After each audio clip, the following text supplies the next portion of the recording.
So if I find somebody whose belief system is much more in alignment with mine, then I'll join them and we'll create a group. That's why you've got different groups and cults, because they are in agreement.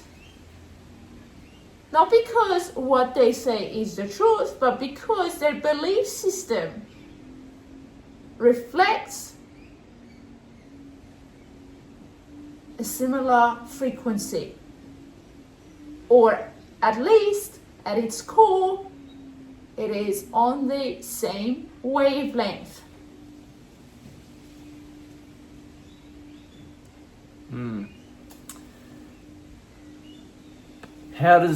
Okay, so that's more resonating or agreeing with their own perspective or their own frequency as to what it is. But is there an ultimate truth?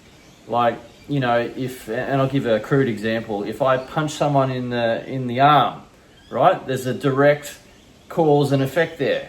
We can clearly establish that I punched them in the arm, right? Now, can we say the same thing when it comes to climate change? So humans are directly impacting or, you know, creating climate change. Well, I want to clarify something.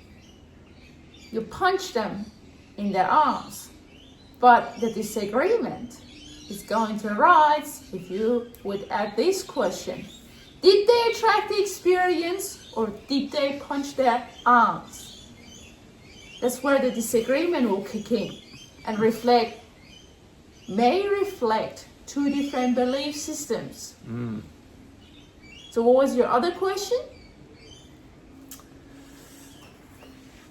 So I guess it's, how does one establish, like, I guess in that example I gave of punching in the arm, it's clearly observable.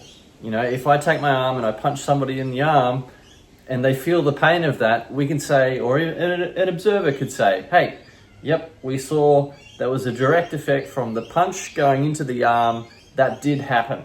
Okay? But when it comes to climate change, there's the two camps, as we say. You know, there's the camp that believes that humans are changing the climate, and then, you know, there's all these measures and green initiatives and all these things unfolding to try and make us cleaner and greener, I suppose you'd say. And then there's the other camp saying, no, that's, you know, humans aren't changing the environment, or if we are, it's so immeasurable, like it's such a minimal impact, if anything at all. And perhaps it's just part of a greater cycle of the environment or the earth changing over time. So we want to add these that both can be right because both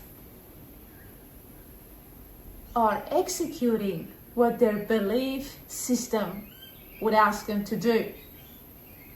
So are they both benefiting the planet?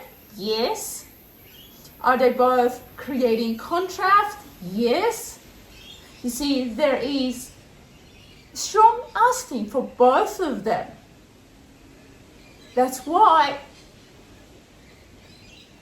you can't eliminate them, because there is asking and there we are, the manifestation of it.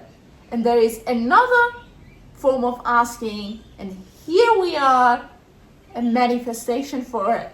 So if you guys would only comprehend that when you ask, it must reveal itself to you, then you would give up, because there is always a frequency that's going to reflect at you what you've asked for.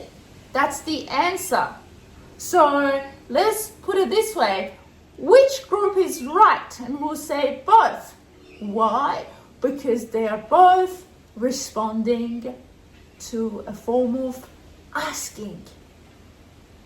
And the root of that asking is a unique belief system.